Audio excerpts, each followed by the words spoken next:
Ever wished you could be like a secret agent? Step into their shoes. Oh, yeah, Yeah. for sure. I think we all have at some point, right? Totally. Well, today we are going to get a glimpse into that world Awesome. by taking a deep dive into Avril Matthews' Conditioning the Covert, published in 2025.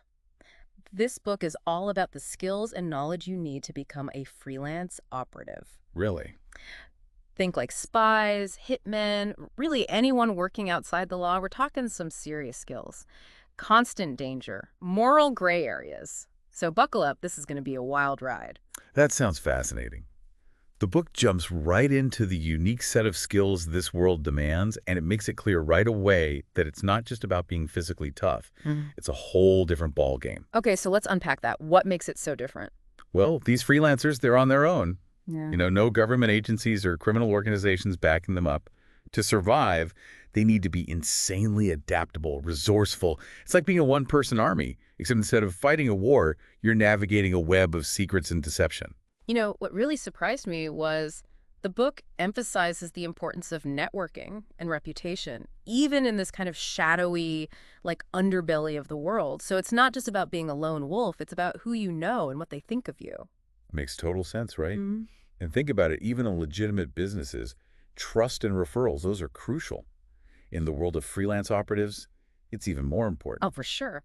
Your reputation is your currency. It's how you get jobs, secure resources, and really just stay alive. You get one bad review and your career could be, poof, gone, up in smoke. It's like the Yelp of espionage, I guess. That's a great way to put it, yeah. Speaking of skills, Chapter 2 is all about physical conditioning. Okay. But it's not, your typical gym routine. We're talking strength, endurance, flexibility, agility, all tailored to these real-life scenarios that these operatives might face. Exactly. It's not about looking tough. It's about being able to perform, like really perform under intense pressure. So, picture this. You're being chased. You're running through a crowded market. You need the stamina to outrun your pursuer, the agility to dodge obstacles, and then, like, on top of that, the mental clarity to make split-second decisions. That's the kind of fitness that this book emphasizes. And get this. The book suggests that the training regimens should mimic real-life scenarios that the operative might face. So it's not about lifting weights in the gym. It's about practicing escapes, learning to blend in, really pushing your limits in unpredictable environments. Think about how you navigate your own city. Yeah. Maybe you're trying to avoid someone or blend into a crowd. I mean, these skills, they're surprisingly relevant, even if you're not, planning to become a freelance operative. Right. It's about being aware of your surroundings, thinking on your feet, and just being prepared for the unexpected. Absolutely. Now let's move from physical prowess to stealth. The book has a whole chapter dedicated to navigating urban environments undetected. It's like a master class in becoming invisible. Absolutely. It's about understanding the layout of a city like the back of your hand. Knowing the alleyways, rooftops, the transit systems, all the hidden pathways that most people, they just overlook. Yeah. It's about using the urban environment to your advantage, Mm-hmm. really becoming a shadow that blends seamlessly into the cityscape. There's one detail that really caught my eye. The book talks about learning the psychology of an urban environment. So it's not just about knowing the physical layout, but like understanding how people behave in certain situations. That is fascinating, right? By observing how people react to different stimuli, you can predict their movements, exploit those patterns to your advantage. It's like becoming an urban anthropologist, almost. Wow. Studying the city's rhythms and using that knowledge to disappear into the crowd. Okay, disappearing's one thing, but what about transforming into someone else entirely? That's where disguise and deception come in. Right. It's much more than just, like, slapping on a wig and a fake mustache. Yeah. We're talking about creating a whole new persona. Yeah. Influencing how others perceive you. Yeah. Weaving this believable narrative that deflects suspicion. The book gives this great example. You're not just changing your appearance, you're adjusting your body language, using props to reinforce your cover story, maybe even going as far as creating a fake online identity. It's like building a whole new you from scratch. It makes you wonder, how much of deception is mental versus physical. Yeah. It's not just about looking different. It's about, like, fully becoming that person, thinking like them, inhabiting their world. Okay, so we've got physical conditioning, stealth, disguise. Like, we're building the ultimate secret agent toolkit here. Right. But there's one chapter that takes it to like a whole new level. Okay. Psychological warfare. Ooh, now things are getting really interesting. The book dives deep into the art of persuasion, reading body language, creating diversions, and even like exploiting someone's vulnerabilities to get what you want. Yeah. It's about understanding human behavior, not just to blend in, but to actively manipulate people and situations. You know what really stuck with me? One detail from the book. It explains how you can exploit someone's fears, their greed, or even their loyalty to achieve your goals. Wow. It's a bit chilling, honestly, like something straight out of a spy thriller. It is. And it brings up some serious ethical questions, too. Where's the line between persuasion and manipulation? Yeah. Is it ever okay to exploit someone's weaknesses, even if you believe it's, for a greater good? Like, where do you draw that line? These are questions worth pondering. It's fascinating to explore these tactics, but it's important to consider the moral implications, too. Absolutely. After all, even in a world of shadows, actions have consequences. For sure. Understand the techniques is one thing, but developing your own ethical framework, that's crucial. It's about knowing your limits, setting boundaries, making sure you can live with the choices you make in this, in this line of work. Absolutely. Okay, so we've talked about, like, building the skills, but what about the mental toll of living this kind of life? Right. Chapter 5 tackles undercover operations, like a life lived in the shadows. This is where we really start to see the psychological strain of this profession. Yeah. Maintaining a false identity, living with this constant fear of exposure, potentially even making like some moral compromises. Right.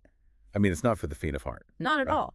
But the book also offers some like really practical advice. Okay. It talks about like crafting detailed cover stories, practicing them until they're just second nature to you, having answers ready for, for any kind of probing questions. It's like building a mental fortress to protect your true identity. It's interesting because this is actually relevant even if you're not planning to go undercover. Yeah. Yeah. It shows how much planning and mental discipline goes into like just maintaining a deception. It's about being meticulous, thinking ahead, and being prepared for any situation, really anything. Okay. We can't talk about like modern espionage without addressing the elephant in the room. Right. Technology. Yeah, Chapter 7's all about that. It covers how technology is changing the game for freelance operatives, from, using drones for surveillance to relying on encrypted communication. It even dives into the world of AI, talking about how it can be used to predict behavior or create deepfakes. Yeah, and the book doesn't sugarcoat the potential dangers of all this. It emphasizes the importance of cybersecurity because, the same tools that you use can be used against you. It's like a digital arms race, constantly evolving and pushing the boundaries of what's possible. It raises some interesting questions, too. Yeah. As technology continues to evolve, yeah, will traditional spy skills become obsolete? Or will they actually become even more vital in a world that's just like saturated with digital information? It's a fascinating paradox. It's like a constant dance between human ingenuity and technological advancement. For sure. You need the skills to operate in the real world, but you also need to master, this digital landscape to stay ahead of the curve. Right.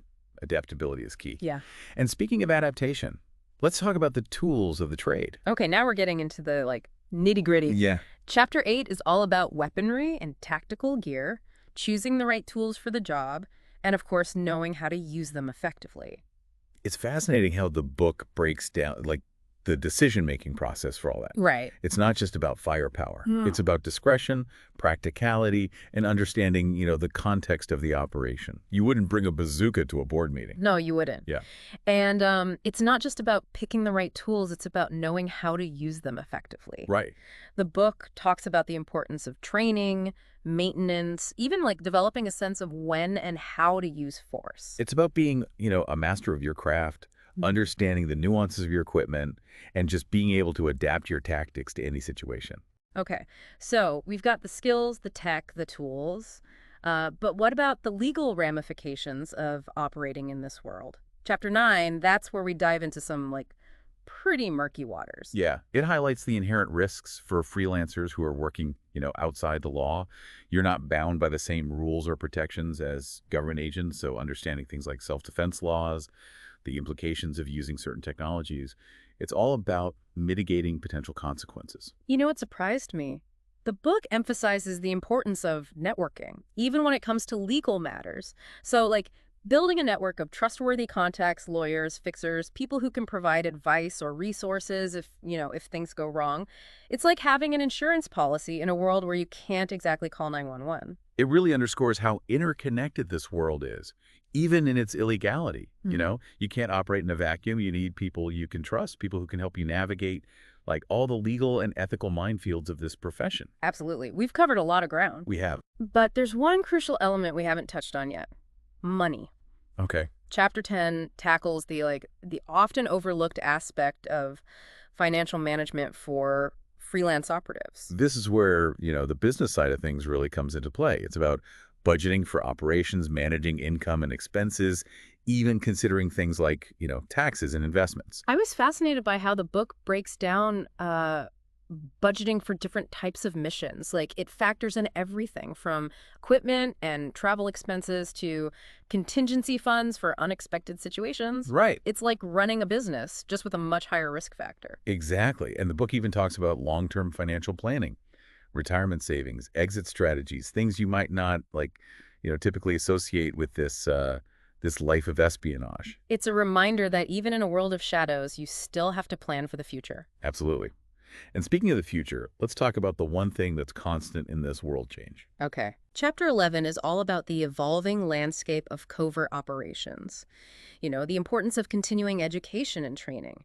The need to constantly adapt to new threats and opportunities. Right. It's not enough to just master the skills and walk away. Right. You got to stay ahead of the curve, keep learning, and be ready to reinvent yourself as the world around you changes. It's like being a lifelong student, constantly pushing yourself to learn new techniques, master new technologies, expand your understanding of the world. Exactly. And that's what makes this world so fascinating. Yeah. It's a constant challenge, a constant pursuit of knowledge and mastery.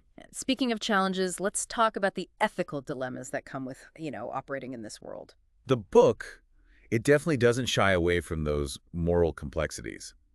It challenges the reader to develop their own ethical framework, to grapple with the tough questions, and make sure their actions align with their values. It's a powerful reminder that even in the shadows, your choices have consequences. And those consequences can ripple outward, affecting not just yourself, but the people around you too. It's a lot of responsibility. It is. Okay, so we've explored the skills, the tech, the financial side of things, the ethical dilemmas. Yeah, it's been a whirlwind. It's been a whirlwind tour of this hidden world. But there's one more crucial element we need to delve into: the art of networking. Ooh, okay. Chapter 9 is all about building and maintaining that network of contacts, which the book argues is absolutely vital in this field. I can see that. It's about more than just knowing the right people. It's about cultivating trust, understanding those unwritten rules, knowing who you can rely on when, the stakes are really high. It's like building your own personal spy network. A group of people you can turn to for information, for resources, or even just support when, when the pressure's on. Exactly. And in a world where trust is scarce and information is power, your network can be your most valuable asset. So as we wrap up this first part of our deep dive, keep that in mind. We've explored a lot of ground, but the journey's not over yet. Stay tuned for part 2, where we'll delve even deeper into the world of freelance operatives, exploring the art of networking, the importance of continuing education, and the constant need for adaptation in a world that never stands still. Can't wait.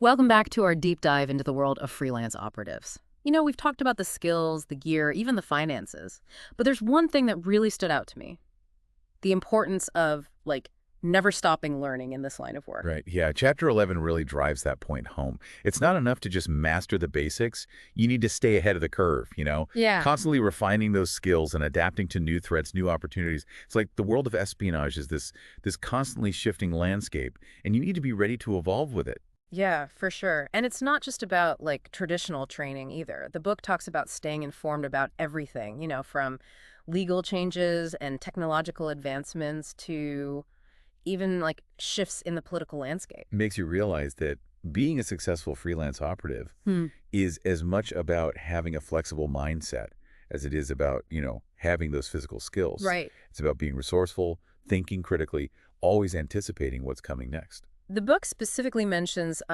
stealth techniques in urban environments as an area that needs constant refinement. Well, that makes sense when you consider how much cities are changing. We've got new surveillance systems, facial recognition software, even like smart city infrastructure popping up everywhere. Like the urban environment itself is becoming more sophisticated, Yeah. you know? Right. So operatives need to adapt their tactics accordingly. It's almost like they need to become urban anthropologists, you know?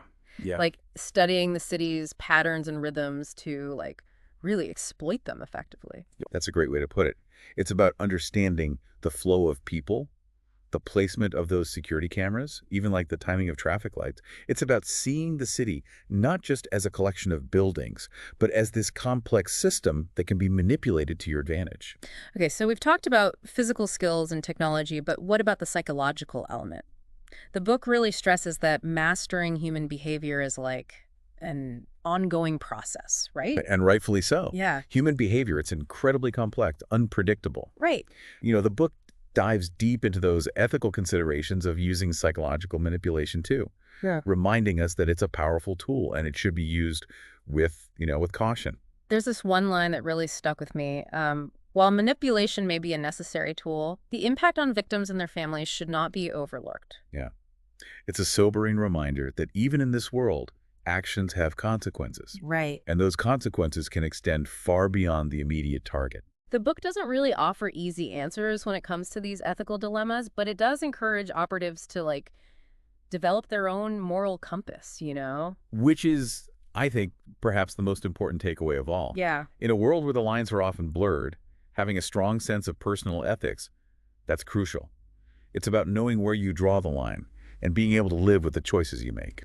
Okay, let's shift gears a bit and talk about escape and evasion. Okay. These are skills that also require constant practice and, refinement. Oh, absolutely. Escape routes can change, Mhm. security measures evolve, and even the psychology of pursuit can shift.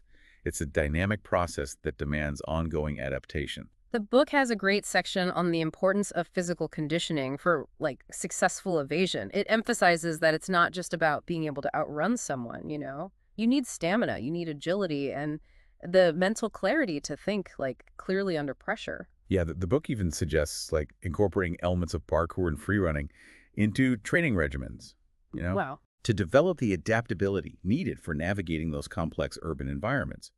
Imagine being able to scale walls, vault over obstacles, and just seamlessly blend into a crowd. I mean, those are skills that could make all the difference in a tight spot. Oh, yeah, for sure. And then there's, the ever-evolving world of technology, which constantly changes the game for freelance operatives. The book stresses that operatives need to stay, ahead of the curve when it comes to technology. Right. They need to understand the latest surveillance tools, hacking techniques, even AI-powered tools like, deep fakes. It's a lot to keep up with. It mentions some pretty wild stuff. Drones for surveillance, hacking techniques for gathering intelligence, even using AI to create like deep fakes. It's like science fiction is becoming reality. It is. And with those advancements comes a whole new set of ethical challenges, too. Yeah, the book poses some tough questions about the use of technology, like how far is too far? What are the acceptable limits? It doesn't provide easy answers, Mm-hmm. but it encourages operatives to think critically about those potential consequences of their actions. Right. In a world where technology can be used for both good and evil, it's crucial to develop that strong ethical framework to guide your decisions. Now let's shift focus to something that might seem a bit mundane, but is absolutely crucial in this line of work: money management. You wouldn't think it, but Yeah. Chapter 10 dedicates a whole section to this. It breaks down the importance of budgeting for operations, diversifying income streams, and even considering tax implications. I found it fascinating how much emphasis the book placed on like financial literacy. It's just as important as any other skill in this field. It makes sense, though. Yeah. Even the most skilled operative can't function without the resources to finance their operations. They need to be able to pay for equipment, travel, safe houses, all the other expenses that come with this line of work. It's like running a business, Exactly. but with much higher stakes and a lot more secrecy. Right. And the book even talks about long-term financial planning too, Yeah. things like retirement savings or potential exit strategies. It's a reminder that even in a world of shadows, you still got to plan for the future. So we've explored the evolving landscape of covert operations, the importance of continuing education, the ethical and financial considerations. It's a lot to process. But as we move toward the final part of our deep dive, there's one more crucial element we need to address: networking. Chapter 9 of Conditioning the Covert is all about this, and it really emphasizes how absolutely vital networking is in this field. In a world where trust is scarce and information is power, having a reliable network of contacts can be the difference between, success and failure. Yeah, it's like building your own personal spy network. Yeah. A group of people you can turn to for information, resources, or even just support when the pressure's on. Exactly. Right. And the book emphasizes that it's not just about exchanging business cards or making those, superficial connections. Right. It's about cultivating genuine relationships. Yeah. Built on mutual respect, trust, and a shared understanding of the risks involved. Yeah. And those relationships, they can be incredibly valuable. Oh, yeah. They can provide access to information, resources, and opportunities that you wouldn't be able to find on your own. The book talks about networking as being like a form of intelligence gathering almost, a way to stay ahead of the curve and anticipate threats. It's also a way to build your reputation and gain access to those more, lucrative contracts. And of course, there's the human element, right? In Right. a world that can be isolating and dangerous, having a network of trusted contacts that can provide a sense of community and support. So as we move into the final part of our deep dive, keep that in mind. Yeah.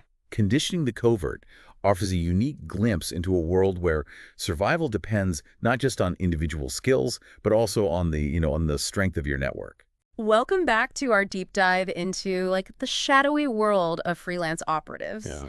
We've covered a lot, physical and mental training, the role of technology, but there's one element that really ties everything together, something that might surprise you. Yeah. It's all about who you know. It is. Conditioning the Covert, it really emphasizes the power of networking in this world. Right. And it's not just about shady backroom deals or exchanging secrets. It's about building genuine relationships, Right. fostering trust, creating a network of people that you can actually rely on when the chips are down.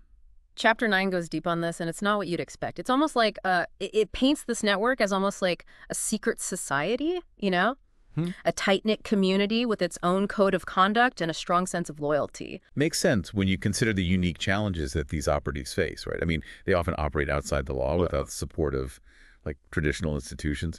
So they need people they can trust, people who understand the risks and the pressures of this life. It's like a brotherhood or sisterhood forged in the fires of danger and secrecy. It's fascinating to see how the book portrays networking as not just a strategic advantage, but also a source of psychological support. So these operatives, they need a place where they can let their guard down, Right. share their experiences, and find solace in the company of people who understand, what they're going through. Absolutely. In a world where paranoia and isolation are, constant threats, having that strong network, it can be a lifeline. It provides a sense of belonging, purpose, even sanity. The book also gives some really insightful advice on how to actually vet potential contacts. Building trust takes time, especially in this line of work. Oh, for sure. The stakes are high. A single betrayal could have devastating consequences. The book suggests being cautious, observant, and always aware of, the potential for those hidden agendas. Yeah. It even talks about developing a sixth sense for reading people, Really? picking up on subtle cues, that might reveal their true intentions. It's like becoming a human lie detector, constantly analyzing body language, tone of voice, even those micro expressions to determine whether someone is trustworthy or not. Talk about high pressure. It is, and it highlights how networking is more than just schmoozing and making connections. Right. It's a skill in itself. This delicate dance between leveraging relationships for your own benefit, but also protecting yourself from those who might exploit you. The book also emphasizes the importance of using your network for more than just, information or resources. It talks about how those connections can provide emotional support, a sounding board for ideas, even just a sense of belonging in a world that can often feel very isolating. Exactly. It's about creating a community of like-minded individuals, Yeah. Yeah. who can offer advice, guidance, even just a shoulder to lean on when things get tough. It's about recognizing that even the most skilled, independent operative, they still need human connection to thrive. And let's not forget the financial aspect. Right. The book suggests that networking can be crucial for like securing lucrative contracts, negotiating favorable terms, even finding investors for those particularly ambitious operations. It's like any other business, right? Uh, You need to build relationships, market your skills, offer something valuable to those potential clients or partners. But in this world, those connections can also provide access to black markets, underground resources, those other opportunities that exist outside of like the traditional economy. It makes you realize how much this world operates on a system of trust and reputation. One misstep, one betrayal, your entire network could just crumble, taking your career and livelihood with it. It's this constant balancing act, leveraging your connections, but also safeguarding your secrets and protecting yourself from those who might want to take advantage. It's a high-stakes game where, the winners are the ones who can master the art of networking. So as we wrap up our deep dive into conditioning the covert, I'm left with a new appreciation for the complexities of this world. Yeah. It's not just about physical strength or tactical skills or even the cutting-edge technology. It's about understanding human nature, building trust, navigating that web of relationships that can really make or break your career. Absolutely. And it's a reminder that even in the most shadowy corners of the world, human connection, that is essential. It's what allows us to survive, thrive, and find meaning in our lives, no matter what path we choose. Yeah. So as you go about your day, dear listener, keep that in mind. The world might not be as, clandestine as the one we've explored today, but the principles of networking, building trust, fostering those genuine connections, those are universal. And they can make all the difference in, achieving your goals and living a fulfilling life. Thanks for joining us on the Deep Dive. Until next time.